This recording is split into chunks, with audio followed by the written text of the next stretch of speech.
मंगलम भगवान वीरो मंगलम गौतमोहरि मंगलम पुण्य पुण्डार्यो जैन धर्मो सुमंगलम सर्वमंगल मांगल्यम सर्वकल्याणकारिकम प्रधानम सर्वधर्माणां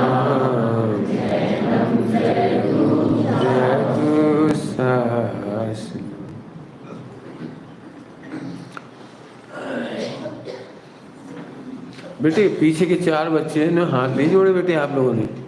देखना पूरे इतने बड़े बड़े बुजुर्ग आपके पापा चाचा मम्मी सब तो हाथ जोड़ रहे हो, तुम ऐसे बैठे। ठीक है, बिल्कुल खेलना नहीं है मंगलाचरण में, हाथ जोड़ने, ध्यान रखोगे। ठीक है, हाँ अच्छे बैठ जाओ, बढ़िया। बाद में मुझे बता देना, इस घोषणा को मैं बाद में फिर करूँगा कि कौन कौन स्वामी के संवाद से आपको क्या सीखने को मिला। कोशिश तो सभी करो, लेकिन बच्चों के लिए हम प्रायोरिटी दे रहे हैं जानबूझ करके, क्योंकि बच्चे हमारे सुनहरे भविष्य हैं और इनका जीवन हमसे बड़ा है ना। एक इतनी कीमती गिफ्ट है मेरे पास, उसका रिजल्ट रहस्य अभी नहीं खोलूँ, बाद में खोलूँगा। बहुत कीमती गिफ्ट है जो बच्चों को मिल सकती है, बच्चियों को भी मिल सकती है। बच्चों को समझते हो क्या कहलाते हैं? बच्चे को इंग्लिश में कहते हैं कॉमन जेंडर। आपको पता है चिल्ड्रन, चाइल्ड, हिंदी में बच्चे। तब मैं इसलिए कह रहा हूँ लोग लड़का ना समझें। बच्चों को वो गिफ्ट मिल सकती है, बहुत कीमती गिफ्ट है, अत्यंत कीमती गिफ्ट है। वो बस जो पाएगा वो महाभाग्यशाली होगा, और उस गिफ्ट की का आदर करने वाला, कीमत करने वाला पक्के में मोक्ष जाएगा, ये मेरी गारंटी है। अब सोच लो भाई किस किस को मोक्ष जाना है। ठीक, अपन पढ़ते हैं भाई। कल कुछ विषय, हाँ कल तो बहुत जोरदार विषय था। हाँ प्रश्न चल रहा था, बिल्कुल सही, बिल्कुल प्रश्न सही चल रहा था। कौन सा प्रश्न चल रहा था पता है? कौन सी कथा का प्रश्न चल रहा था? मायाचारी, बिल्कुल सही, बहुत बढ़िया। जो लोग इसे पढ़ना चाहें, इसी की PDF हम आपको ग्रुप में डलवा सकते हैं, आप घर में भी पढ़ सकते हो तसल्ली से। मेरे हिसाब से तो इसमें प्रवचन आपस में भी करने चाहिए और करते रहना चाहिए। खैर जो भी हो कर सकते हो आप। आइए माया की चर्चा। मैं एक बार फिर से प्रश्न पढ़ देता हूँ, कल तो जल्दी जल्दी पढ़ा था। नहीं समझ में आए ना तो आप थोड़ा हाथ रेज कर देना थोड़ा सा, तो मैं उसे और खुलासा कर दूंगा। वैसे मैं तो करूँगा ही जितना करूँगा, लेकिन देखो कल मुझे थोड़ा ऐसा लग रहा था कि शायद मेरे उत्तर नीरस हो रहे, शायद प्रश्न नीरस हो रहे, क्योंकि आम पब्लिक की स्टोरी नहीं है, एक था राजा एक थी रानी, वैसा तो कुछ है नहीं इसमें। इस संवाद में वैसी कोई स्टोरी नहीं है। एक आध्यात्मिक और तात्विक और आत्मिक उन्नति के प्रश्न हैं। थोड़े कठिन शब्द हैं, शारीरिक उन्नति के तो जल्दी समझ में आते हैं, आत्मिक उन्नति के प्रश्न है। तो समझ लीजिए कि वो ये है मंथन, उनके जवाब अपन शेयर कर रहे हैं। हो सकता है आपको इससे भी अच्छा जवाब आता हो, जो लेखक हो, चिंतक हो, विद्वान हो। मैं तो बिल्कुल कहूँगा कि आप आज ही हमसे प्रति ले लो, इसमें करेक्शन करते जाओ। ये कितना सुंदर प्रति हो जाएगी जब बहुत सुंदर सुंदर चारों अवयोग के समाधान हमारे पास होंगे। एक बात मैं कहूँ, जब पंडित साहब ने जीवन पथ दर्शन लिखी है ना, एक ग्रंथ, जीवन पथ दर्शन। उसका मूल कारण यही है कि लोगों को शास्त्र पढ़ करके मक्खन निकालना नहीं आता। क्या बोला मैंने? शास्त्र पढ़ करके मक्खन निकालना नहीं आता। तो जो सुधीजन होते हैं, करुणाशाली होते हैं, वे उसका मक्खन निकाल के रख देते हैं। आप गौर से देखेंगे तो जीवन पथ दर्शन अपने आप में एक बेशकीमती दस्तावेज है। बेशकीमती। हो सकता है आप 50 साल तक रत्नगढ़ साहब का चार पढ़ें और गृह निर्माण निर्देश के इतने पॉइंट ना निकाल पाए।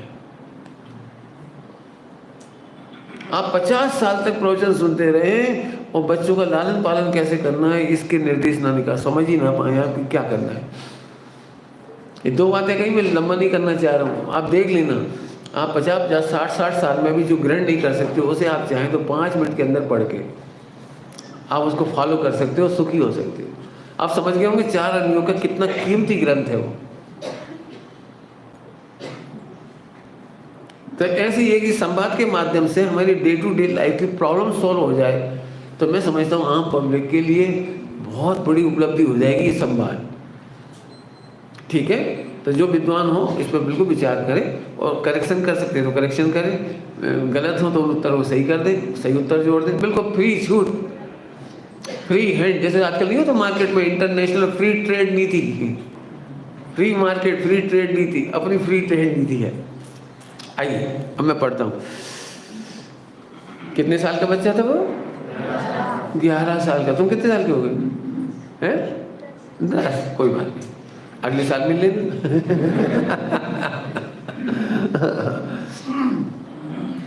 11 साल का बालक, जैसे हम बड़े प्रेम से उसे, मूल नाम तुमका कौन कौन, अब ये भी नहीं पता कि मूल नाम क्या है। वो तो गांव का नाम है कौन कौन, गांव का नाम है वो, वहाँ पे हैदराबाद के पास का गांव है, वहाँ उनका जन्म हुआ था। आइए, उनकी माँ, क्या गजब है। आपको इस पूरे पढ़ने में माँ की भावुकता नहीं दिख रही है, आपने इस पर ध्यान दिए? माँ रो नहीं रही है, बिलख नहीं रही है? नहीं जाएगा तू। घर में धर दे हम तुम्हें बांध के, आज के बाद गए जंगल तो समझ लियो बड़े आए भगवान बनेंगे। चुप। बता, सही बता ना, एक माँ 11 साल के बच्चे से कैसा बिहेव करती होगी घर में, यदि उसने कोई डिसीजन लिया है तो? बता सकते हो आप घर का बिजनेस व्यवहार बिहेवियर कैसा होता है? एक 11 साल के बच्चे ने कोई डिसीजन लिया, तीर्थ यात्रा करना है, ब्रह्मचर्य लेना है, कुछ भी, यहाँ तो बहुत बड़ी बात है भाई साहब। एक ही बच्चा है, बुढ़ापे की लाठी है और बड़े संस्कारों से पाला है, नाजों से पाला है, वो क्या कहलाता है, वो बड़े अरमानों से पाया था। 10-5 हुए तो चल एक चला होगा, कोई बात नहीं, 10-5 थे कोई बात नहीं है। क्यों 10 में से एक चला गया तो 10% ही तो कम हुआ, लेकिन ये तो एक ही था, कोई एक ही जा रहा है, 100% जा रहा है। आप कल्पना कर सकते हो, पति गुजरेगा तो पत्नी अकेली रह जाएगी इस घर में, और माँ पत्नी गुजर जाएगी तो पति अकेला रह जाएगा इस घर में। माने इन सब भावनाओं के बीच में भी ये माँ कितनी सशक्त है, कितनी सिद्धांत की ज्ञाता है, कितनी करुणाशील है कि तू दीक्षा लेने चला जा, हमें कोई दिक्कत नहीं है, परंतु हमारे प्रश्नों के जवाब दो। भावुक नहीं कर रही है, रो नहीं रही है, रुला नहीं रही है, डांट नहीं रही है, फटकार नहीं रही है, मार नहीं रही है। हम पापा से कह देंगे बांध के दर्द जाए, बड़ा जंगल में जाएंगे। आप समझ सकते हो माँ का कैरेक्टर कितना सुंदर है इसमें। लेकिन वो माँ भावुक नहीं है, बच्चा थोड़ा उतावल है, इसमें ध्यान न दोगे आप तो बच्चा थोड़ा उतावल है। कब जाऊँ ना माँ, अब तो जाने दे, आचार्य जी मेरा इंतजार कर रहे होंगे, कितनी देर हो गई, वो कब से इंतजार कर रहे होंगे। माँ ने इतना बढ़िया उत्तर दिया, सुनोगे आप उत्तर? बेटा, अधीरता आत्मविश्वास को कमजोर करती है। अधीरता तेरे कमजोर आत्मविश्वास की सूचक है। तुझे घबराहट क्यों लग रही है परीक्षा देने में? कल कहा था ना, मैं आज अंतिम दिन की गुरु हूं। समझ गए? कुन की माँ अंतिम दिन की गुरु है, इसके बाद तो तू गुरु बनेगा।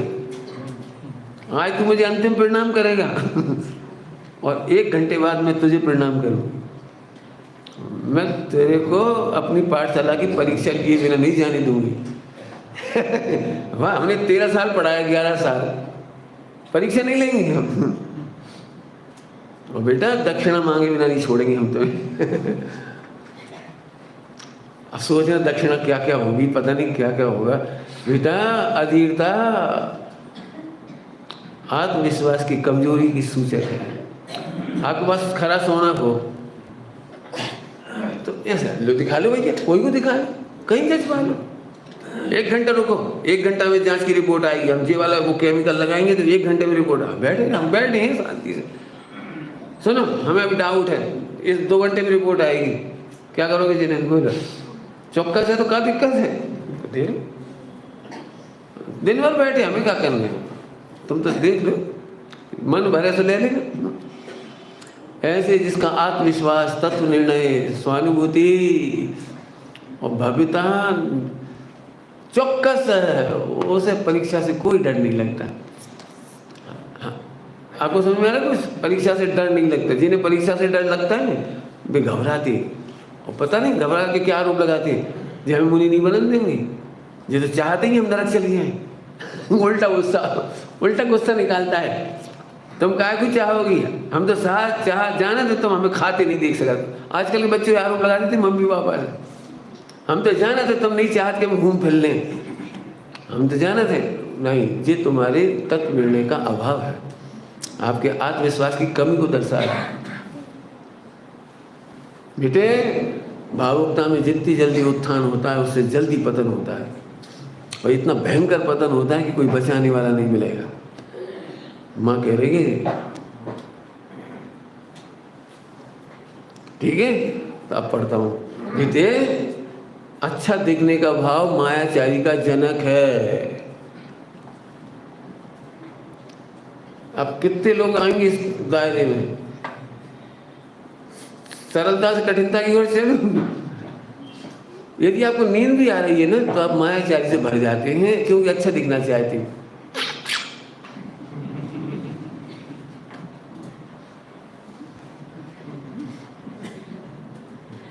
जी कौन सा ढोंग है?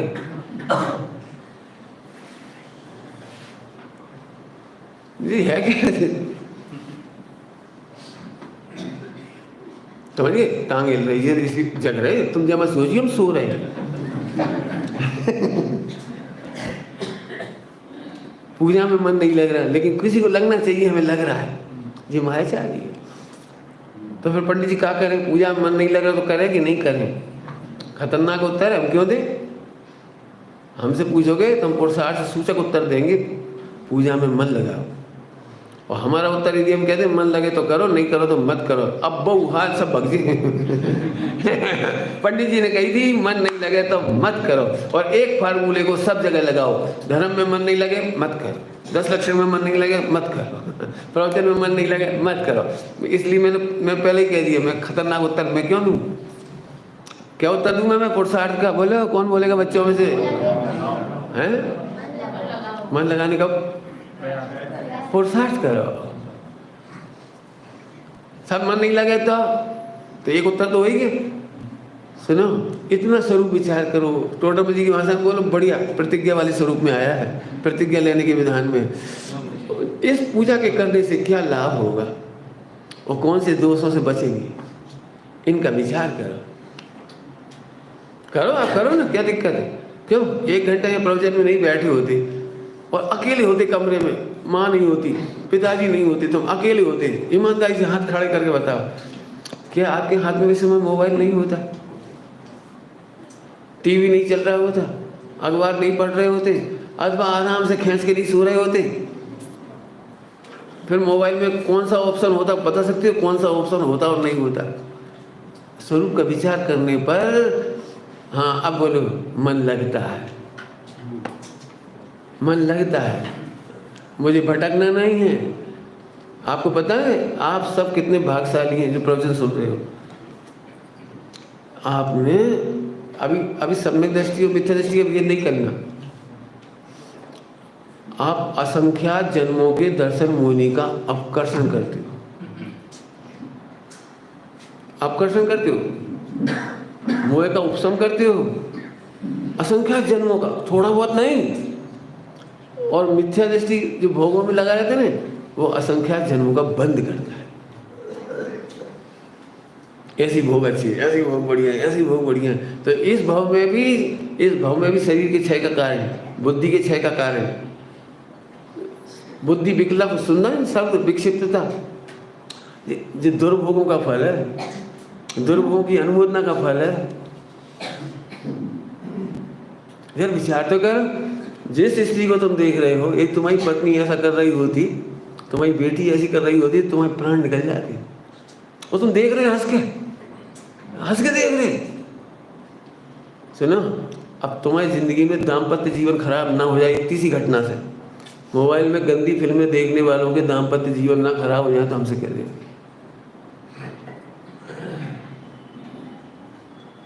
क्यों? तुम्हारा पुण्य खराब कर लिया तुमने। अब बोलो कितना फायदा हुआ आप 1 घंटा यहाँ बैठे, जब बच्चे बैठे ना, तो मुझे इतनी खुशी है इन बच्चों की। मैं जान रहा हूँ कि इनसे मेरी पहली बार ऐसा है कि आई टू आई कांटेक्ट नहीं है, पहली बार है ये मेरा। नहीं तो मेरे एक भी बच्चे को नहीं छोड़ता हूँ, बिल्कुल टच करता हूँ, पूछता हूँ, बातें करता हूँ, कुछ करता हूँ उनके लिए, दृष्टांत सरल कर देता हूँ। तुम लोगों की उपेक्षा कर देता, इस बार नहीं कर पा रहा हूँ क्योंकि कुंद को स्वामी का मामला है और थोड़ा गहरा और गंभीर है। मैं जानता हूँ ये दर्शन मुझे नहीं समझ में आएगा। क्रोध मान माया लोभ संज्ञा ये नहीं समझा पाऊंगा मैं इनको अभी। तो अब ये सुन रहे हैं ना, मुझे इतनी खुशी है, ये सारे बच्चे भव्य हैं और अल्पकाल में मोक्ष चले जाएंगे केवल इतनी अनुमोदना से सुनने में। अब स्वरूप विचार करो, मन नहीं लगने पर तुम चले जाते तो क्या होता, और स्वरूप समझकर मन लगाया तो क्या फायदा हुआ। ये मैंने स्वाध्याय का बताया, ऐसे पूजा में लगा लेना, ऐसे व्रत में लगा लेना, ऐसे सास ससुर की सेवा में लगा लेना। मैं तो सच कह रहा हूँ, एक कॉम्पिटिशन इस पर कराना चाहिए। सास ससुर कैसे भी हों, कैसे भी किसी भी परिस्थिति की हों, मन से वचन से काया से चोपसम से शरीर से, लेकिन उनकी समाधि कराने के क्या क्या लाभ हैं उनकी तरफ से। तो कह रहा हूँ मैं जीरो है, जीरो माने बिल्कुल धर्मात्मा नहीं है, बिल्कुल खतरनाक है। जैसे तुम कह सकते हो क्रोधी बहुत है, मानी बहुत है, सब ऐसे सुंदर नहीं दिखती है, हड्डी पसली है, बीमार है। ऐसे जीव की भी समाधि कराने के फायदे क्या हैं आप लिखो निबंध। और नहीं कराएंगे तो क्या नुकसान होगा आप इस पे लिखो। बहुत जबरदस्त है, आपकी जिंदगी भर के लिए धारणा बदल जाएगी। जब आपको अरबों रुपए का प्रॉफिट दिखेगा ना, असंख्यात जन्मों की शुद्धि और शुद्धि की वृद्धि, आप सच कह रहे सामने वाला कितना खराब होगा और आप चेल ना बन जाओगे, आप द्रौपदी बन जाओगे, आप सीता बन जाओगे, सचमुच बन जाओगे। नहीं बनो तो एक लेख बहुत है, एक लेख लिखो। मेरे से पूछोगे ससुर कोड़ में तड़फ रहा है, कैंसर में तड़फ रहा है, और तुम्हें जरूर कम मारे बुड्ढा प्राण खा रहा है। दूसरे भैया भी नहीं है, 2-3 भैया होते थे, अपन 4-4 महीना बांट ली थी। इस तरह की सोच है, इस तरह की सोच वाले ऐसे ही कैंसर ग्रस्त होकर मरेंगे। प्रत्यक्ष लॉस है जी। जितनी उपेक्षा बच्चे देख रहे हैं ना चारों तरफ, उतनी उपेक्षा से मल्टीपल होकर तुम्हें मिलने वाली है। मल्टीपल कह रहा हूँ, मल्टीपल। टोटमल जी और क्या नाम इनके ग्रंथों की भाषा, रत्नगढ़ सापाचार्य जी की भाषा सुनोगे इस मामले में। तुमने अपने माता पिता सास ससुर की उपेक्षा करी, इसमें तो उनका उदय था, इस मामले में तुम्हारा कोई दोष नहीं है। लेकिन तुम भेद विज्ञान नहीं कर पाए, विचार नहीं कर पाए, और जी कर रहे अच्छा है, अच्छा है, अच्छा है, मर गया बहुत बढ़िया, मर गया बहुत बढ़िया। तो ये बढ़िया बढ़िया लग रहा है ना, बढ़िया बढ़िया, इसमें असंख्यात जन्मों तक आप सड़ के मरोगे। 1 इंद्री में, 2 इंद्री में, 3 इंद्री में, 4 इंद्री में। कुत्ते की हालत देखिए सड़कों पे जरा, हाईवे पर देखिए बरसात में कीड़े गिरते और मरते हैं, देखिए। हाँ। अब एक इशारा कर दिया मैं, सुनो भैया, अनंत पुरुषार्थ है जुगुप्सा को जीतना, और समाधि मरण का बहुत बड़ा पहलू है। यदि निर्विचिकित्सा नहीं है तो आप समाधि नहीं करा सकती। ऐसी लैट्रिन कर दी पूछो नहीं, ऐसी बाथरूम कर दी पूछ। श्रीमद जी को ऐसा दस्त लगा, बदबूदार भात, बीमारी से क्या करो उसको। तो कुछ लोग नाक से कोड़ते थे ऐसे ऐसे करके, कुछ लोग तो उन्होंने कहा कितना बदबू कैसी। तो जो भक्ति रखते थे ना, भक्ति उनके प्रति, उन्होंने कहा एक काम कर, जाओ पीछे जाके देखे आओ, तुम यहाँ नाक से कोड़ रहे, जाके देखो, ये घटना छपी है मैं फोटो की। तब उन्होंने कहा ना मालूम क्या साथी से हुआ कि वहाँ पर सुगंध फैल रही थी। अब चाहे उन्होंने अतिशय में लिखी हो चाहे किसी में लिखी हो, लेकिन ये तो पता लगी गई ना कि मल दुर्गंधित हो रहा है, ये तो फिर पता लगी है ना। और फिर वो जाकर के देखा तो वहाँ कस्तूरी की सुगंध फैली हुई थी, ऐसा लिखा हुआ। मैं प्रमाण के बोल रहा हूँ।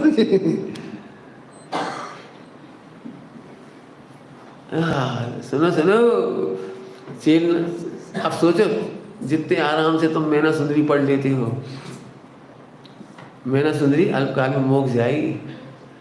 उसे जरा भी पति को और सासों को और अपने भाग्य को, पति को, सासों को, कोड़ियों को और अपने भाग्य को इतना सा भी नहीं सोचा कि अरे कैसे कर्म बांधी थे तुमने, सड़ रहे हो। और हमारे भाग में बधे थे, हमारा तो मनुष्य बहुत कीमती चला होगा सब।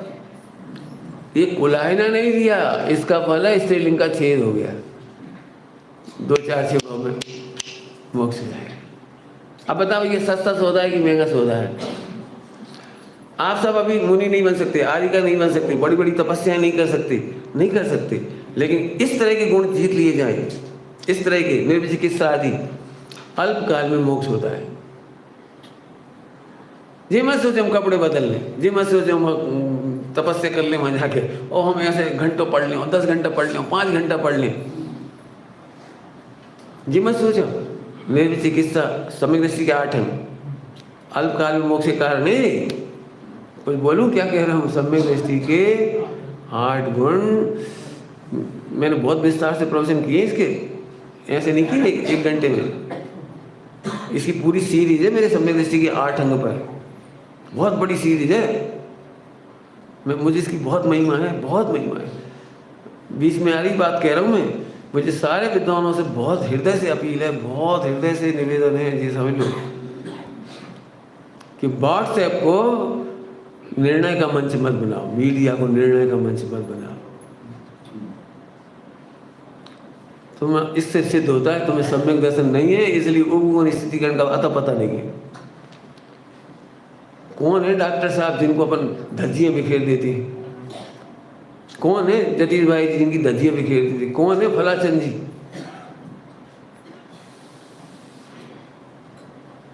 मैं देख रहा हूं जिन्होंने बिखेरी है उन्हीं की उसी भी बिखरने लगी है।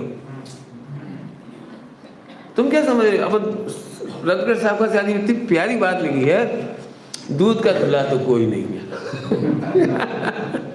ऐसा लिखा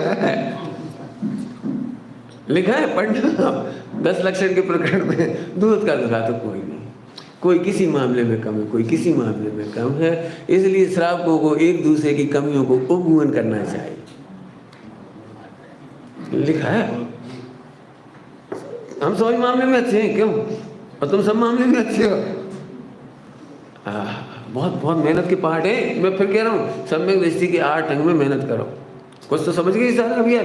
एक क्या कर रहे, खेल क्यों रहे हो? गलत बात समझ आए? उपयोग लगा, इतनी एक शब्द नहीं सुना तुमने इतनी देर सुना। क्या कठिन चला? कोई विषय कठिन चला इतनी देर? पेन रख दी, कॉपी भी रख दी, बिल्कुल रख दो, कोई दिक्कत नहीं। तुम केवल उपयोग आई टू आई, यही हमारी चिकित्सा है बेटे, जैनोपैथी। जो उत्साह है ना, आनंद है, उल्लास है, यही हमारी चिकित्सा है। मैं सच कह रहा हूँ, मेरे पास एक पैसे भर की दवाई, तुम मेरी पूरी किताब पढ़ लोगे 40, 45, 50 जो मेरे दिमाग में चल रही है, उनमें कहीं ये भी नहीं लिखा कि आपको इलाज हल्दी है। हल्दी तक नहीं लिखा मैंने। मेरी गारंटी कोई हल्दी से कोई इलाज करके दिखा दे, कोई सा भी। इधर घाव हो जाते हैं ना, घाव तो हल्दी भर देते ना, इलाज नहीं होता इससे। मैं गारंटी दे रहा हूँ, नहीं होता इससे। क्यों? भाव कर्म खराब है और द्रव्य कर्म का उदय होगा तो तुम्हारा इतना पेट खराब हो गया कि जहाँ से वो घाव भरेगा ही नहीं। जब पेट ही खराब है तो घाव कहाँ से भरेगा? जिसकी बॉडी में एसिड होता है उसे जीवन में कोई आरोग्य नहीं होता।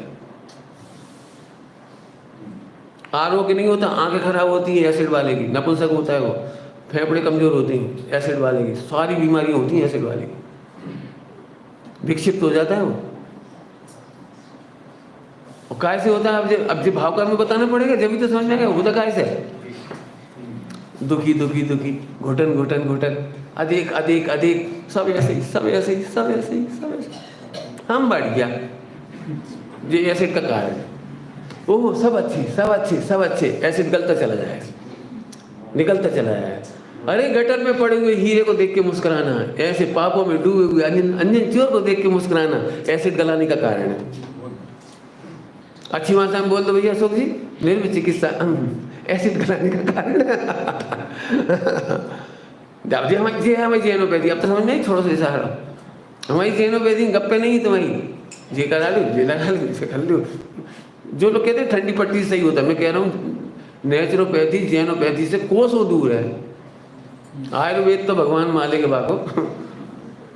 हम कोई नेगेटिव नहीं बोलना चाह रहे अन्य के बारे में, मैं नहीं बोलना चाह रहा, मुझे क्या लेना देना। मेरी जेनोपैथी सर्वज्ञ प्रणीत है और मैं फुल्ली कॉन्फिडेंट हूँ, एक वर्ड के लिए फुल्ली कॉन्फिडेंट हूँ। मैंने परम आरोग्य की बात की है, परम आरोग्य तक ले जाऊंगा तुम्हें। सोचो, सम्यक दृष्टि के 8 अंग आरोग्य के कारण। मुस्कुराना, प्रसन्न होना। प्रसन्न हो गए कैसे? प्रसन्न अच्छे नहीं हो रहे, क्या करें, चलो बैठे, अब क्या करें, आ गए बैठे।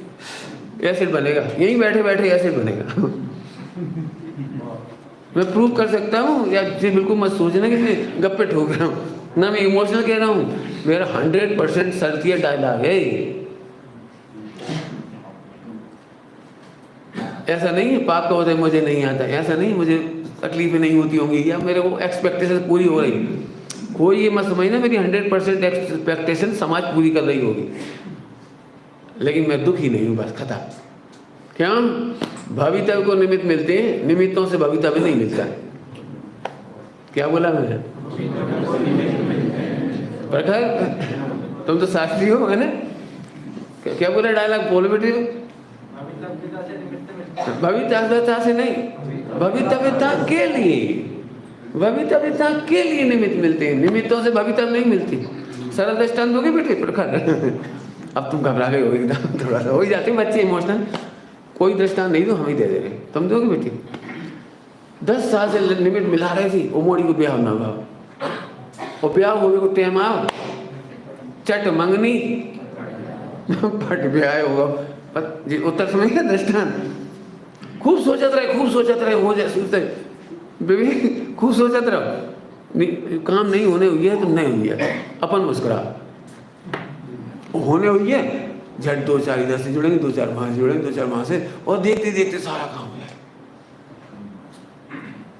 मुझे कोई भी आप स्कीम बता दो दुनिया की, ना मैं उसकी विरोध करता हूँ ना मैं उसको सपोर्ट करता हूँ, क्योंकि मुझे तो समता रखना है। मैं मेंटली अटैच हो जाऊँ सपोर्ट करके तो मैं दुखी हो जाऊंगा। देखो छिंदवाड़ा से कितना प्रेम था, हमने 2 घंटा मेहनत करी, फिर हमने करी, हमने वर्धमान को बोला, हमने उनको बोला, वो सब ऊपर से कह रहे हाँ जी पंडित होना चाहिए। देखो पैसा वाले सेठ वैसे हाथ जोड़ेंगे, पैर पड़ेंगे, पंडित जो आज्ञा से बोलो और फिर सटक गए।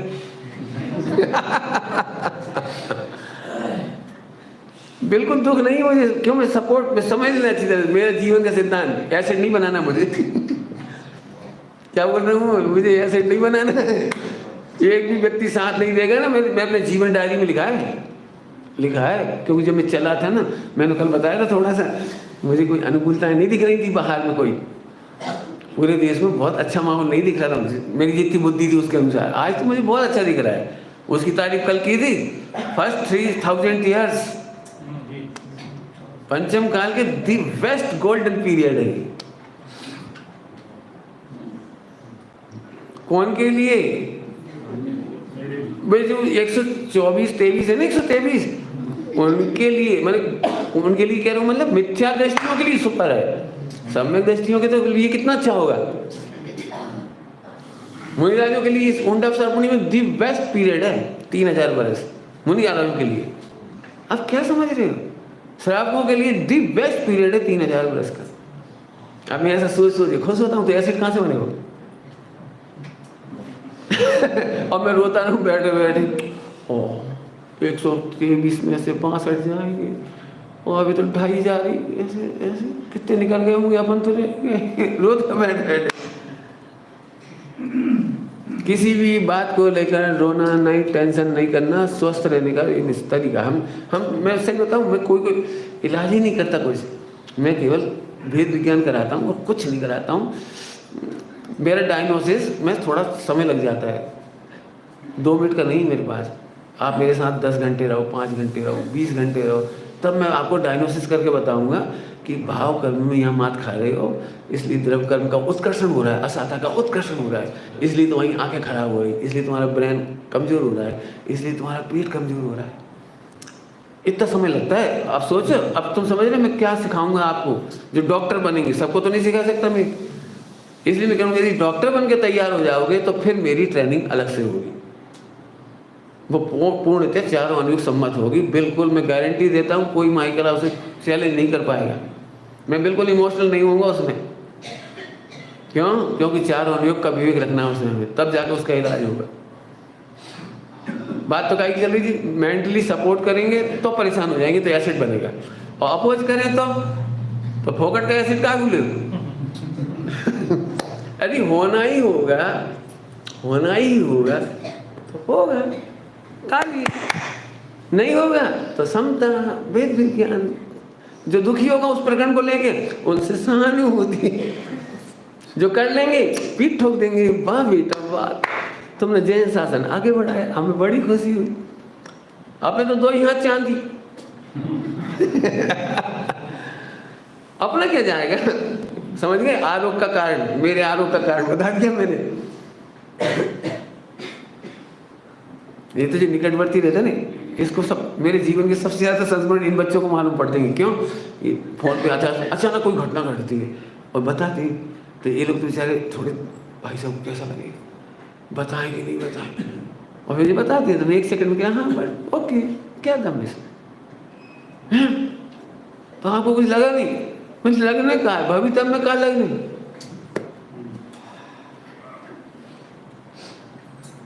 अपने बुरे भाव कोई नहीं बता पाता, और जब बताता मैं लाइट लेता हूँ उसे, तो आपको बुरा नहीं लग रहा। एक सच्ची घटना है, लड़का बहुत दिन तक टेंशन में था मेरे पास, और मैं उसे सब तरह से समझा रहा था, सब कुछ आके इतने पे तैयार हो गया कि मैं बताना तो चाहता हूँ लेकिन मेरे शब्द नहीं आ पा रहे मुंह पे, मैं इतना दबा हुआ हूँ। तो मैं एक काम करो, तुम मत बताओ, हम बता गए, यदि उसमें से हो तो ऑप्शन पर टिक कर दी नंबर। काय घुट रहे बेफिजूल में। तो मैंने देख, यदि तूने परिस्थिति सेवन किया हो तो अभी मैं तुझे छाती से लगाऊंगा, प्रेम करूंगा, नजरों से नहीं गिराऊंगा। तूने ऐसा किया हुआ है, तूने जुआ किया हुआ, शराब पी होगी, बेइज्जती करी होगी, कैसी भी। तो जिस पॉइंट पर जो नहीं था वो तो नहीं ऐसा, लेकिन जिस पॉइंट पर था ना वो एकदम, तो आप हमें गले से लगा लो, नफरत नहीं करोगे? मैं नहीं करेंगे। बोले क्यों? कहाँ आप और कहाँ मैं इतना पापी? महंगे पीछे तूने परिस्थिति सेवन किया, बेस सेवन किया है, अनंत जन्मों में अनंत किए, +1 इजिकल टू अनंत। अनंत पाप +1 इजिकल टू अनंत। जब उन अनंत के लिए नहीं तेरे से नफरत करेंगे तो इस एक के लिए क्यों नफरत करेंगे? और जब अनंत चले जाएंगे तो ये भी चला जाएगा। तब उसे राहत मिली, फिर उसने फिर सारी बात बताई, हल्का हुआ, उतनी पड़ी, कोई दिक्कत नहीं, आज बड़ी श्रावक है, कोई दिक्कत नहीं। अब डॉक्टरों में से कोई माई का लाल हो, ये लोग नेचुरोपैथी से लेके वहाँ तक जो उसकी भाव कर्म सही करता हो उसको बता देंगे। इसीलिए विश्व में कहीं कोई इलाज नहीं है। अब समझ रहे हैं आप? मेरे से पूछो ना, बिल्कुल मैनेजमेंट बिजनेस वाला, तो इतना सुंदर हमें जैन शासन में जैनोपैथी मिली है, बस हमारे पास गट्स नहीं है, हमारे पास डीलिंग तरीके नहीं है, हम इसे वर्तमान की मॉडर्न लैंग्वेज में ट्रांसलेट नहीं कर रहे हैं, हम इसको फैला नहीं पा रहे हैं, नहीं तो ये वर्ल्ड पर परम उपकार होगा। अब सोच रहे हो मैं प्रति क्षण यूनिवर्सिटी की क्यों सोच रहा हूँ, जबकि मेरे पास केवल एक भैया है अभी तो फिलहाल। मैं रोना नहीं रो रहा हूँ, बीज फैला दो, एक आध पनपेगा, मुझे क्या दिक्कत है? नहीं बनेगा, नहीं बनेगा, क्यों? समय साथ जी ऐसे लिख के चले गए थे कि इसकी बहुत बड़ी मार्केटिंग होगी, हजारों लोग पढ़ेंगे। आपको एक कांजी स्वामी की महिमा बताऊं? कांजी स्वामी की महिमा सुनोगे आप? अब देखो विषय बदल जाएगा, लेकिन फिर रह गया, सुना ही लोग का है, जय जय आगे ये भी स्वामी जी की इतनी गजब महिमा है जो मैं बताने जा रहा हूँ। आचार्य कुन कुन स्वामी के समय से लेकर के स्वामी जी के समय तक टोटल मिला करके 100 या 200 लोगों ने शास्त्र पढ़े थे समय सार।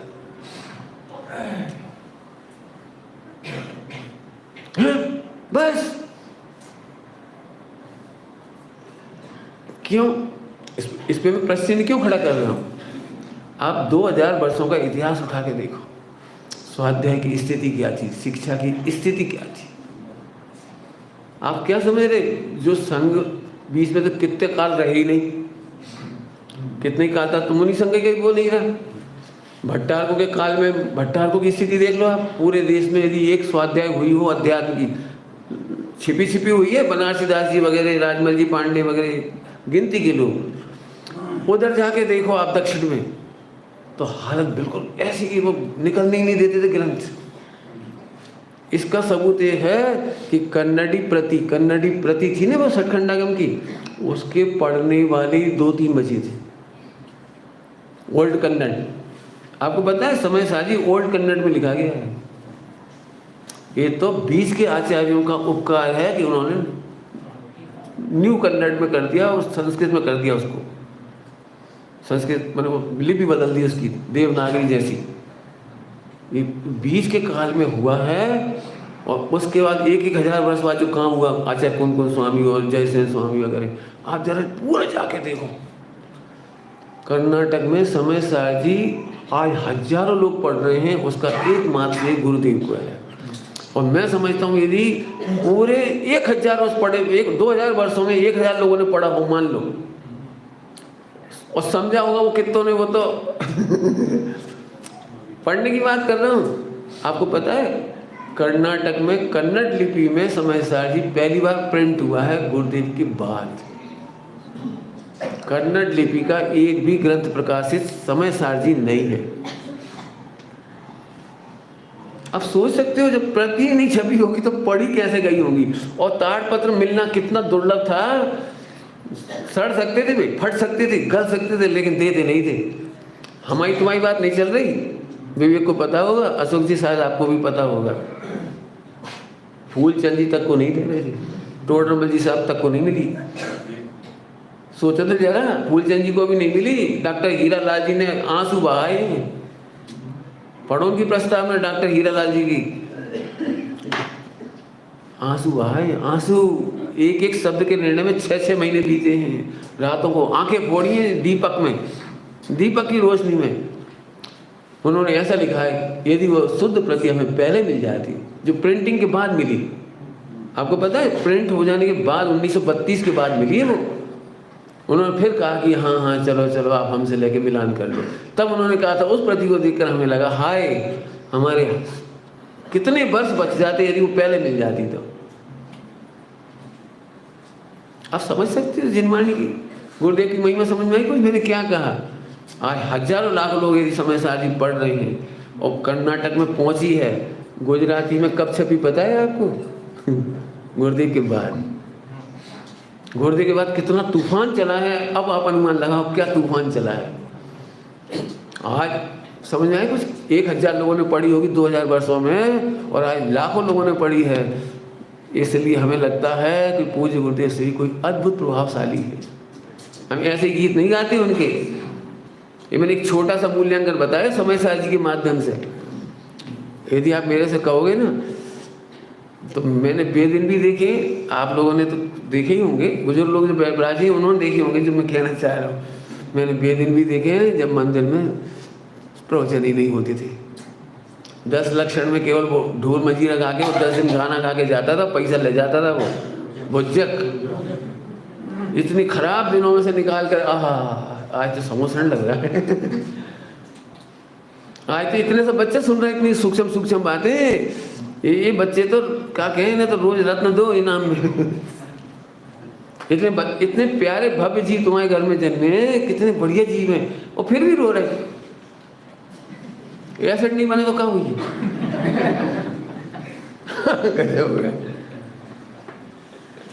एसिड से बचने का एक उपाय है, मौन छोड़ो, ध्यान छोड़ो, और जितनी सेवा कर सकते हो निर्विचि के स्वभाव से, साधारण वात्सल्य से, जी इसका इलाज। इसके सिवा कोई इलाज मिल जाए तो मुझे बता देना। अब दवाई नहीं बता रहे हैं, पट्टी लगा ली, ये तो पट्टी लगा ली, ये नाक में घी डाल लियो पतंजलि को।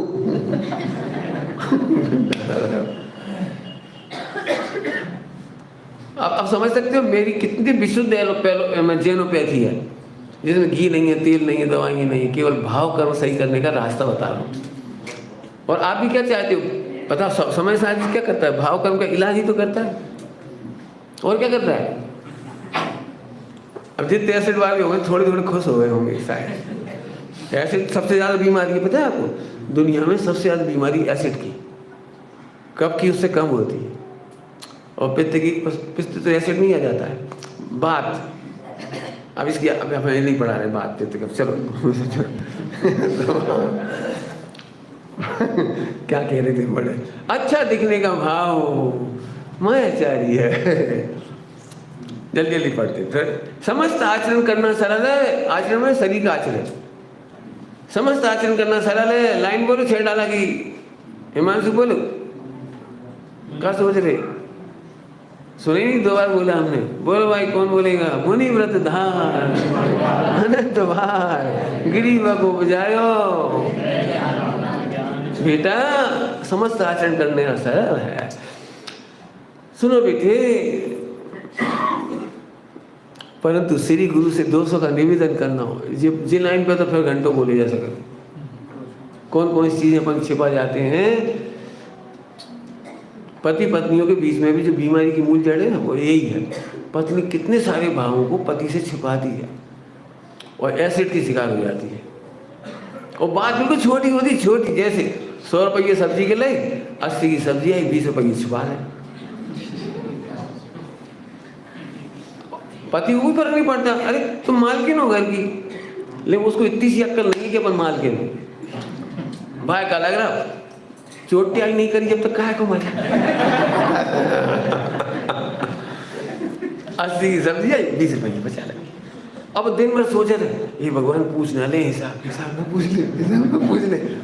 अब मान के चलो उसके पाप को देने कभी कभी हिसाब पूछ लेती, काहे कितने की सब्जी है, थोड़ी बहुत पड़ी हुई रुपये तुम पे। रोज रोज मांगती ना महिलाएं, कभी कभी नहीं देती।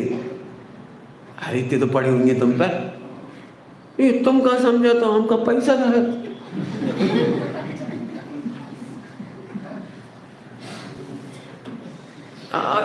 कितना कितना कितना बिल्कुल आप लिख लो। एक छोटा सा वो दिखाया आपको सैंपल, जबरा नहीं। अरे साफ कहना, सुनो मैं थोड़े थोड़े पैसे बचा लेती। अब कभी तुम चले जाओ 10-15 दिन, 5 दिन, 2 दिन, तो फिर पैसा कहाँ बचाती? अचानक बच्चे का एक्सीडेंट हो जाए, हॉस्पिटल ले जाने, घाव हो जाए, कहीं हो जाए, तुम नहीं हो घर में तो 100-200 पढ़े रहने दो, करो 1000 पढ़े रहने दो, जैसे हम जोड़ ले, क्या दो, क्या दिक्कत है बता। महिलाओं को 1000, 2, 5000 रखने चाहिए, लेकिन ऐसे फालतू खर्चा करा नहीं। शोरूम में गई, कच्चू ना कच्चू ले बिना जाओ तो अच्छा थोड़ी लगा। अब जी गड़बड़ है। मैंने देखा है, बिल्कुल बिल्कुल बेकाम की चीजें लिहाज बेकाम की, और फिर घर में सास की चिपकावी आई, पहले कोई सूपा तो धरो तो। अब मम्मी हमें सोची रखो रहेगा, जो फटेगा टूटेगा सपन नौ ले ले। जी सोच खराब। थोड़े में कह रहा हूँ, हजारों प्रश्न हो सकते हैं ऐसे। अब उनके छोड़ दो, ब्रह्मचारियों के बीच में बैठ के बोल सकता हूँ मैं, मुनि राजों के बीच में बैठ करके अलग अलग बोलूँगा मैं इस विषय में। दोष छिपाने की ताकत। अब सुनना भी ध्यान से, बहुत प्यारी बात बोलूँ बेटे, जो लोग सुन सको सुनना, बहुत प्यारी बात। मैं दोस्त, तुमने कहीं पता नहीं, कई लोग मेरी माँ, कभी कभी मेरी माँ कहती है कि तुम घर की बात सबको बता देती, बहुओं को क्या लगा तो ये तुम अपने घर की बहुओं की सबकी सुना देती। उन्हें क्या लगता हुआ, मैं उन्हें देखो, उन्हें जो लगता हुआ सब लगता हुआ, मेरे मन में पाप नहीं। मुझे लगता है जो मेरी गलती मेरे घर में हो सकती है वो इनके घर में भी होती होगी। यदि मुझे पता है तो मैं उन सब पर करुणा करके इन्हें बता देता। मुझे क्या दिक्कत है? तो कई लोगों को दिक्कत होती, तुम क्या भी बता देती। देखो आज तक मैंने किसी को नीचे गिराने वाली कोई बात नहीं बताई। सही है, दिक्कत हो रही बैठते हुए, आगे उठ के ना, ऐसे क्यों बैठे हुए? हाँ दिक्कत हो रही, ऐसे नहीं बैठना है ना। अच्छा थोड़ी और ऐसे जाओ, पीछे दिख नहीं रहा उनको। हाँ बस, तकलीफ होती है आगे, कोई दिक्कत। बच्चे हैं, तबीयत ठीक नहीं रहती तो दिक्कत आती है। चलो समझ आई क्या बात कह रहे थे मैं? नीचे दिखाने वाली कोई बात नहीं बताई, गुप्त बात कभी नहीं बताई किसी की। इनडायरेक्टली तो हम सबको इलाज करा। मेरे प्रवचन ऐसे खतरनाक हुए, सही में इतने खतरनाक। हमारे घर में नई बहू आई और पहली बार प्रवचन सुन ली, 4-6 महीने बाद सुने। हम तो मिलती नहीं, बोलती नहीं, तो पता ही लगता। अब आई प्रवचन सुने, विधि से हम गए होंगे 4-6 महीने में शादी के बाद, सो पहली बार से सुने। अब वो बेचारी एसिड बना के चली गई। उसको क्या लगा, जरूर मम्मी ने मेरी बातें बताई होंगी। और मेरे ऊपर पूरे प्रवचन थे। अब जबकि मुझे ना मम्मी ने कुछ बताया, तो मैं फिर मम्मी ने मुझे बताई, तुमने ऐसी ऐसी बातें कही थी ऐसी। मैंने टेंशन ली, मैंने कहा नहीं टेंशन ली। तो मैंने कहा बेटा, मम्मी से कहा कि तुम एक काम करना, उससे बहू से, बेटा जब तुम्हारा ब्याह नहीं भाव तो तब के प्रवचन सोई सुन लो, तब तो विश्वास हो जाएगा ना कि जी बातें उन्हें तब भी बताई थी। जी अपना उत्तर है, और क्या करें। आज जाके उसे भरोसा है कि घर में कोई भाई साहब को नहीं बताते, नहीं बताया, अब उन्हें भरोसा है। पॉइंट पकड़ में आ रहा है कोई भाई? अब सुनो, जो काम की बात है वो रह जाएगी। दोष छिपाने में अनंत गुनी शक्ति खर्च होती है, और दोष कहने से अनंत विभाग शक्ति में दोष नष्ट हो जाता है।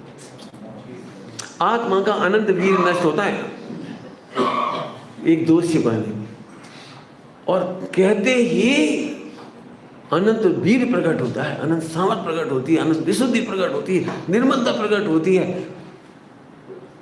अब बताओ, मैं बेवकूफ हूँ? दोष छिपाता फिर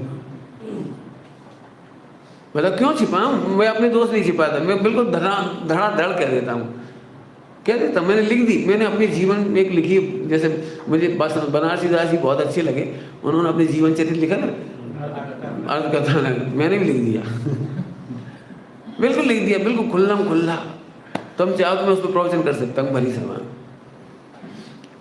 बहुत शिक्षाप्रद है वो, बहुत शिक्षाप्रद। इतने मासूम बच्चे बैठे ना जी, तुम अब इनको नहीं पहचानोगे, मेरी अर्थ कथा में पढ़ोगे तो शायद इन्हें पहचान लोगे।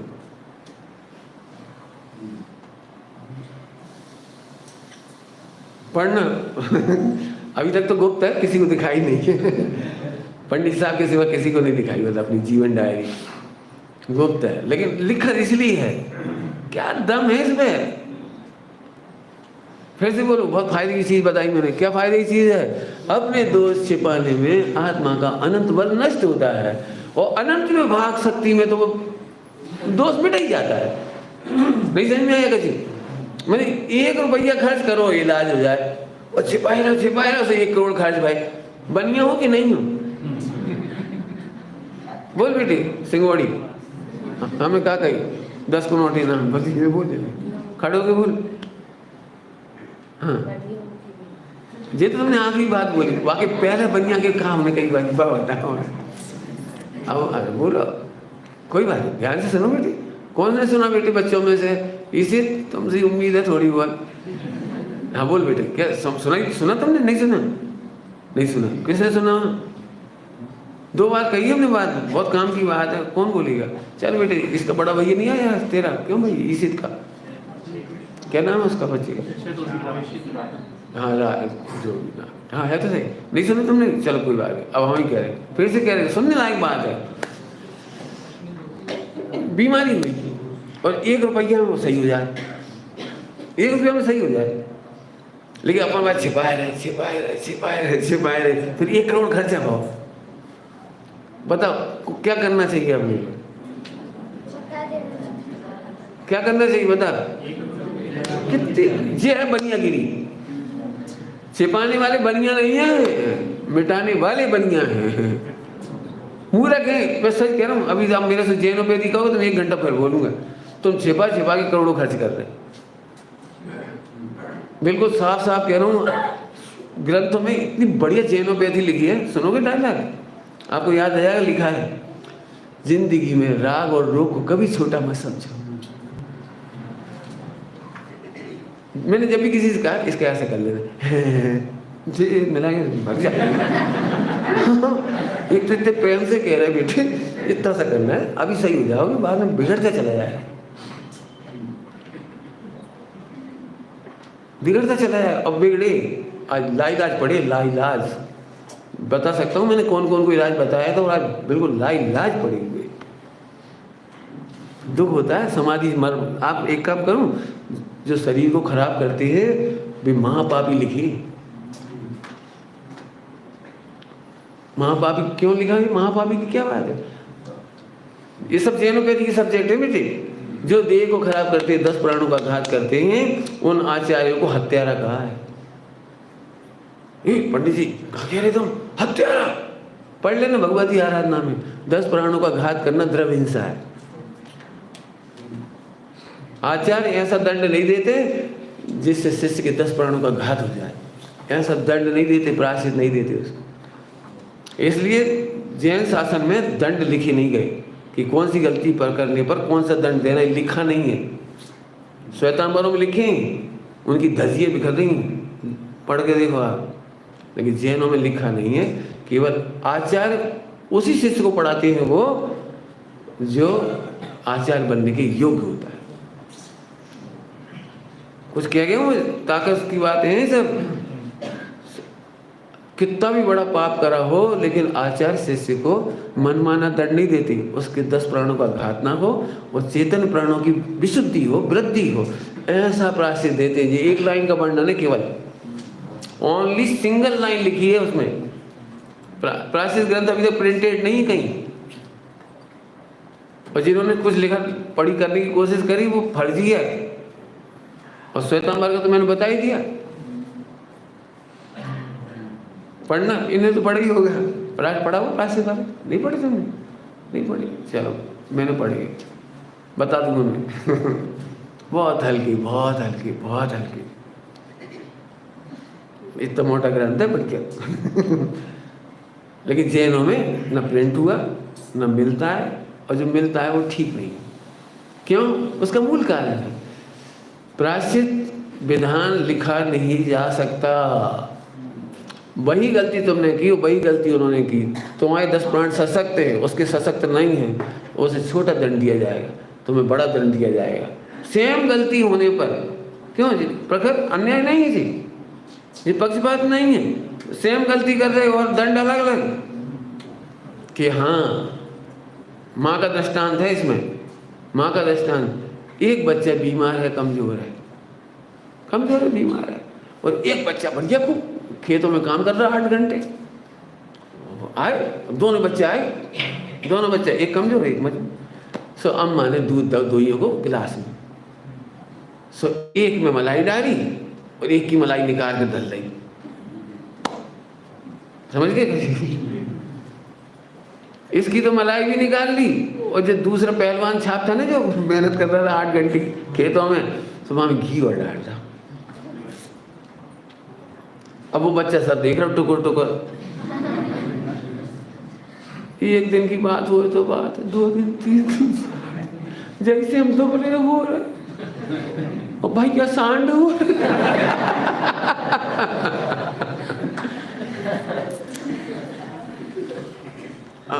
अब ये बात तब तक लीक नहीं हुई जब तक बहू नहीं आई।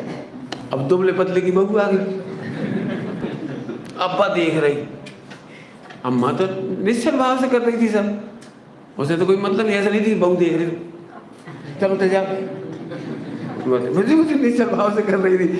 बहू ने देखी, अब बाय बचाओ बड़ो कठिन, माँ ने पीहर लगा लो, हमारे पति काहे सूखे। आज समझ में आई कोई सोतेली माँ है, सगी माँ नहीं हो सकती। सगी माँ होती तो और फिर पति को उसने कहा, तो पति का देख रही हो, तुम देख लो, तुम्हें देख लो, 2 वोट मिल गए।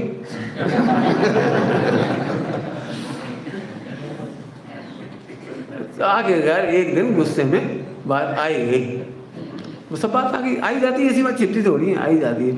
तो सास से पूछा पंचायत ने, तो उन्होंने पक्षपात किया कि नहीं, तो ये जो कह रही है दूध घी सही है कि दूध गलत है, सही है। तो जो सही कैसे पक्षपात है, वो बेचारा मोड़ा सूख जा रहा, तुम्हारा दूध ही नहीं देते और जाए ऐसे हो रहा। अब तो समझ तो गए हो कि उत्तर देने की जरूरत थोड़ी है।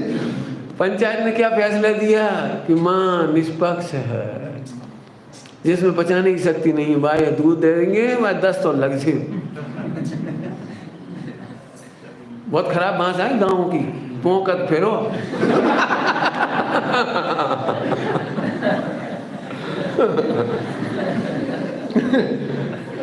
जितना बचेगा उतना ही तो देंगे, उतना ही तो तुझे घी देंगे। वो 8 घंटे करता है, तो बच जाता है, और तू बैठो कहते हैं सही सट्टर तो कहा दे भाई, हम 4 रसगुल्ला दे, गुलाब जामुन दे, और तो आधो दे। क्यों बताओ भैया? अब बताओ, कोई लिख सकता है घर का विधान कि माँ किसको क्या देगी और किस दिन क्या देगी? लिख के बता दो कोई किताब कि माँ बच्चों को किस दिन क्या देगी, और सबके साथ न्याय होना चाहिए, सबको बराबरी से मिलना चाहिए। अरे नहीं मिल सकता। माँ कभी अन्याय नहीं करती, सास बहू कभी अन्याय नहीं करती, बहू भी कह रहे, बहू भी कभी अन्याय नहीं करती, ध्यान रखना, कोई अन्याय नहीं करता। विश्व में अन्याय की व्यवस्था ही नहीं है, केवल मिथ्या दूर करने की जरूरत है, अन्याय करने की दम किसी में नहीं है। कुछ कह गए, बहुत बढ़िया बढ़िया बात है। विश्व में पापी से पापी में अन्याय करने की दम नहीं है। क्यों? पापी के अनुसार व्यवस्था नहीं चल रही, वस्तु व्यवस्था 3 काल की क्रमबद्ध और कर्णानुयोग के अनुसार चल रही। हम कभी पापी पे भी आरोप नहीं लगाते जी, हम शोषण करते, जिस समझत नहीं हम सम्यक दृष्टि जब हैरान कर। अरे कोई हैरान करेगा, अब कितनी रिलैक्स हुई बोलो, हमें कोई से दुख नहीं है। ऐसे काहे बनेगा? पंडित जी सारी दुनिया अच्छी है, जा घर में हमारा ब्याह हो, जाके सब खराब। रोत बहुत मिलेंगे, आप जिनसे पूछो भाई यही सुनाते रहेंगे, क्या बताएं पंडित जी, गलत बात है बिल्कुल। चलो 200 को छिपाना मिटाने की बात आई, समझ में आ गया? चलो भाई प्रश्न ही रह गया वो तो, मैं बहुत इमोशनल हूँ। तो बहुत बढ़िया प्रश्न है, असल में करें क्या? प्रश्न बहुत अच्छी। देखो, पक्षपात होने पर भी माया का सहारा नहीं लेना, भूख प्यास को सह लेना बेटा, परंतु वो अयोग्य उपाय नहीं करना। अयोग्य उपाय में कितनी बातें लिखती होंगी, अयोग्य उपाय कैसे कहती है? मन में भी मत विचार करना कि आज कोई होता तो हमें ढंग को दे देता। गांव के नाम लगा के बोलने की आदत थी गांव, जंग मन गांव में बीनावारी, अब ये तो बोलना बड़ी मुश्किल होती, मतलब कोई नाम लगाए। बीनावारी ने इतने अच्छे से आहार दिया, हमारा चतुर्मास बढ़िया कर रहा था। 82 महिला नहीं है, कहा बताएं। उन्हें देखते से सम्यक दर्शन जैसा माना और जी पड़ गा रही, अब तो अब पड़ गया, आज अच्छे से हो जाए। ये है ये अयोग्य उपाय। मुस्कुरा करके भी किसी को पता नहीं लगना चाहिए कि महाराज जी को जी बहुत अच्छे लगे। इतना भी पता लगना चाहिए खाते समय कि किसी को ये लगे बहुत टेस्टी बने तो महाराज जी अच्छे से खा गए। ये है अयोग्य उपाय। कौन ने बनाया? अच्छा, ये भगवान। अयोग्य उपाय के कितने हो सकते हैं वो भी लिखे नहीं जा सकते, समझना है बेटे। अज्ञानी रहना, ओह क्या बढ़िया भाषा है। अज्ञानी रहना, मैं सच कहता हूँ, अज्ञान दूर करने का उपाय नहीं करते लोग, अज्ञान बढ़ाने का उपाय करते हैं। ब्रह्मचारी त्यागी की बात कह रहा हूँ, विद्वानों की बात कह रहा हूँ, थोड़ा बुरा नहीं मानना हो। तुम लोग तो फिर भी ज्ञान बढ़ाने का उपाय कर लेते हो, अनुमोदना करते हो। इतना सा लड़का, इतना बढ़िया, इतने से नए नए प्रवचनकार 20 साल के, गजब। तो तुम तो अपने ज्ञान बढ़ाने का उपाय कर लेती हो। और हम जैसे लोग, अच्छा इनके प्रवचन होंगे प्रकार के जी, आज की हमारे सामने चड्डी पहन में सीखो हमारे प्रवचन, अरे भैया क्या दिक्कत है? ग्रंथों में लिखा है, जो नमोकार मंत्र भी सिखाया है, 2 अक्षर को ज्ञान दे है सो गढ़धर को सो उपकार करे है। आप क्या समझ रहे हो? आपको मैं सच बताऊं, पाठशाला में जो नमोकार मंत्र सिखाते ना, मैं उनका बहुत ऋणी हूँ। जब आप मेरे को मिलवाओ ना, ये बाल पोथी पढ़ाते हैं, मैं इतना खुश होता हूँ। यदि तुमने पाठशालाओं में नहीं पढ़ाया होता तो ये सब हमें कहाँ से मिलती। जितनी गांव से बहुएं आई हैं, उन पाठशाला के पढ़ाने वालों को धन्यवाद। और जितनी जगह से तुम हो, जिन जिन से पढ़े हो तुम, उनको धन्यवाद। तब आज इतने धैर्य से सुन रहे हो। इतनी गर्मी में 10 बजे सुनने का मतलब समझते हो? आधी दोपहरी, मई जून में आधी दोपहरी हो जाती है। आप खेतों में जाके तो देखो। और एक काम करो, तुम नीचे बैठे हो ना, तो तुम्हें लगा सुबह के 8 बजे, बिल्कुल पंखा चल रहा है ठंडा के तनक। एक काम करो, या छत पे जाके देखो 5वें माले में, तब तुम्हें पता लगा 1 बज गए हो जैसे। समझ में आया? अब ये है तरीका अपना ज्ञान बढ़ाने का। कभी जेलसी मत करो, किसी के ज्ञान से मत ऐसा करो। बेटा अज्ञानी रह जाना, क्या कह रही माँ, परंतु किसी के ज्ञान के में विघ्न नहीं डालना। यह सब आसान नहीं है, लेकिन जहाँ इच्छाएं और महत्वाकांक्षा होती है, वहाँ दूसरे को गिराने का भाव गिरा नहीं पाते, ये उसका पुण्य का उदय। लेकिन गिराने के भाव से तुम गिरते चले जाते हो। फिर से बोलो जल्दी से, बस क्या कह रही है, उत्तर तो नहीं सुना पाएंगे। गिराने के भाव से तुम गिरते चले जाते हो, उसका तो पुण्य का उदय, तुम का गिराओगे। मैं तो एक बात कहता हूँ, बहुत मस्त रहता हूँ, बहुत मस्त रहते ही हो, क्या करूँ पूरे विश्व में कोई माई का लाल नहीं है सुमत गिरा के दिखा दे बिल्कुल दम से कह रहा हूँ। क्यों क्यों कि सुमत गिरेगा जब ही तो गिराओगे। परिणामों से गिरने का नाम गिरना है, तो हमें क्या गिराओगे? नहीं, हमने विघ्न डालो, आश्रम बन ही नहीं पाओ। तो सुनो, तुम आश्रम के लायक नहीं रहे। अब हम तो समाधि सेंटर खोले थे, तुम समाधि के लायक नहीं रहे। हम कहाँ गिरे? तुम गिरे। समाधि का विरोध करने वाले की समाधि नहीं होती है। जिन शासन की प्रभावना में बाधा डालने वाले, जिन शासन की प्रभावना का निमित्त तक नहीं बनता उन्हें। जैसे जुलूस निकलना होता वही दिन एमसी हो जाती। जैसे तीर्थ में बदना करनी हो, ऊपर चढ़ना, वही दिन एमसी होती। क्यों हो जाती? पंडित जी हम तो डेट से आए थे बिल्कुल, और 5 दिन पहले ही हो गई। क्या हो गई? ये तो एक दृष्टांत दे दी, जल्दी समझ में आ जाए। मैं तो लाखों दृष्टांत दे दूंगा। जुलूस निकल रहा, वही दिन घटना टूट गया। कोई भी काम, बढ़िया विद्वान आए थे, ओ वही दिन पेट पे रहा। क्या बताए पंडित जी, जाने कहाँ से होगा? 10 तो लग गए सुबह से। हम वो सोच रहे थे आज प्रवचन सुनेंगे, तो हमारे हाथ में है सब। कोई समझ में आ गया? अंतिम चलते चलते कभी भी कोई हो, ये मत देखो छोटा है बड़ा है, हमारा है तुम्हारा है, ये मत सोचो।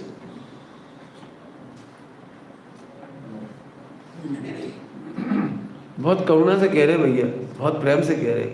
आचार्य तारण स्वामी और आचार्य कुंकुम स्वामी में कोई भेद नहीं। भेद करके महापाप मत करो, बिल्कुल नहीं करना, बिल्कुल भेद नहीं करना। मैं ये कह रहा हूँ, केवल तारण स्वामी को अच्छा दिखाने के लिए आचार्य कुमकुम स्वामी गाली देने लगो, जैसे कहा हो जाए, कहा हो जाए। तुम अपना ज्ञान घटा रहे। दुनिया बेवकूफ़ नहीं है, दुनिया में अन्याय नहीं होता है, लेकिन तुम अपना ज्ञान घटाओगे। मैं तारण स्वामी की कितनी देर, अब मैं कोई दिखावटी थोड़ी करता हूँ। मैंने जबलपुर में के दिगंबर मंदिर में, मैंने अपने मंडल में मैंने ये चलाया था सुनने स्वभाव। मैं चाहता तो चैत्यालय में चला रहे थे, वहाँ क्यों चलाया? तो कुछ लोगों तो होते ही है, हमने तो आज तक नाम ही नहीं सुनो सुनने स्वभाव, और तारण स्वामी की प्रशंसा काय हो रही। 2-4 लोगों ने ऐसा भी कहा। मैंने बड़े गर्व के साथ कहा, तारण स्वामी हमारे स्वामी हैं। तुम्हें पता नहीं था इसलिए यहाँ चला रहा हूँ। तुम्हें पता लगना चाहिए कि इन ग्रंथों का मर्म कितना सुंदर है। करते उसमें क्या दिक्कत है? दिखावटी क्यों करें? हम अपने, मैं बताऊं काय से बच रहा हूं, अपने ज्ञान को घटाने क्यों घटाऊं? व्यक्तियों की और समाज की गलतियों को मैं तारण स्वामी के माथे नहीं मर सकता।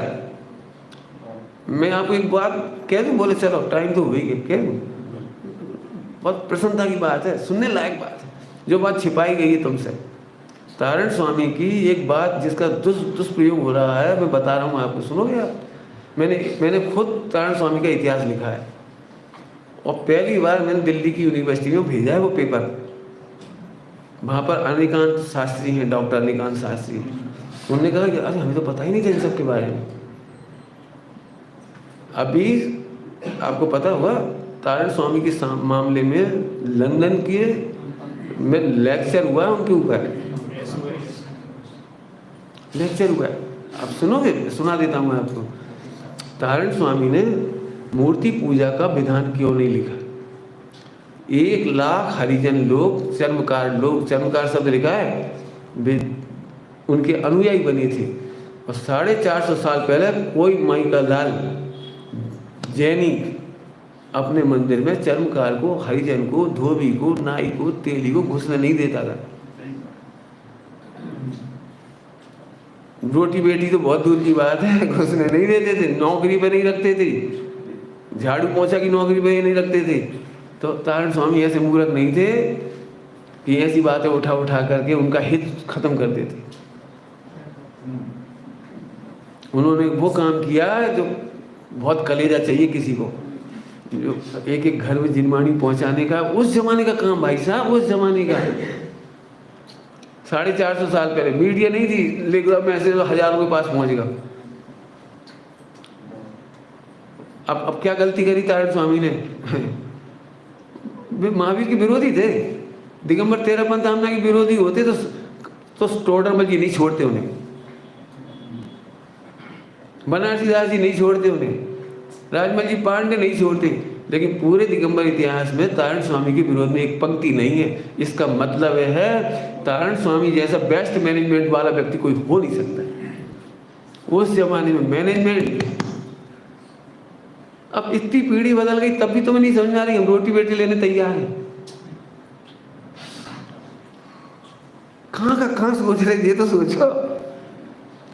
हमने तो नहीं कहा क्यों भाई कि तुम चरणाग्रही हो तो तुम बोलियो, हमने तो नहीं कहा चरणाग्रही। हमें पता है सबसे ज्यादा चरणाग्रही है। कब क्या फर्क पड़ता है? हम तो कह रहे चरणाग्रही का पता समझते हो, जो चरण में आ गई, मोक्ष मार्ग के चरणों में आ गई। हम तो गर्व से तुम छाती लगा रहे और तुम समझदार जी हटा रहे। आचार्य कुमकुम स्वामी को कुछ कह रहे थे कि है क्या? पहले ही कितने से जरिए अपन कितने और टुकड़ा करोगे, जेल में बता दो कितने। ऐसी स्थिति है, जिन्ना ने इसलिए देश तोड़ा कि उनकी एक शर्त थी कि या तो देश का पहला प्रधानमंत्री मैं बनूंगा भारत का, और नहीं तो तोड़ूंगा। समझ गए कुछ क्या कह रहा हूं? इतने से चक्कर में टुकड़ा हो गया बस। नेहरू जी बोले नहीं, ये तो हो ही नहीं सकता, तोड़ लो। एक किताब है, पढ़ी नहीं होगी आप लोगों ने, आधी रात की आज़ादी। उसमें लिखा है किसी को नहीं पता था कि जिन्ना की जिंदगी 6 महीने है। यदि ये बात किसी तरह लीक हो जाती तो नेहरू जी फौरन तैयार हो जाते हैं, तो देश का विभाजन होने से बच जाता और लाखों करोड़ों लोग मरने से बच जाते। जिन्ना को देख करके कोई समझ नहीं पाया था। टीबी का ऐसा मरीज था जो 6 महीने से ज़्यादा जिंदा रह नहीं सकता, और रिपोर्ट रखी हुई थी सब, लेकिन ये बात वो लीक नहीं हुई। यदि हो जाती तो भारत का विभाजन नहीं होता। क्या देते हैं वो, ये बन जा क्या करें। अब ये जिन्ना का एग्जाम्पल क्यों दिए पता है? हम मुट्ठी भर समाज के नेता बने रहे चार, बस हम अध्यक्ष, बस कहाँ होते थे अध्यक्ष? भगवान को छोड़ के कैसे अध्यक्ष? और तारण स्वामी की भावना का घात करके कैसे अध्यक्ष? बुरा नहीं मानना भैया, हो सकता है बहुत लोगों को पीड़ा हो, लेकिन मुझे बहुत भक्ति है इसलिए मेरी बात कही है। और पीड़ा हो तो उपसर्ग मेरे पे कर देना, और क्या कर सकती हूँ।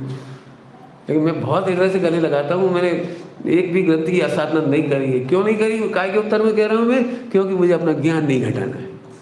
मुझे नेतागिरी की आड़ में अपना ज्ञान नहीं घटाना है। मैं खूब कृतकारी की अनुमोदना करता हूँ, एक बच्चे की अनुमोदना करता हूँ। ये सिखाना था मुझे पाठ, इसलिए इतने विस्तार से किया। मैं चाहता तो स्टोरी सुना देता भी पूरी, लेकिन नहीं। एक बहुत मार्मिक पाठ है, जिंदगी में याद रखना, हमेशा विचारना। ओम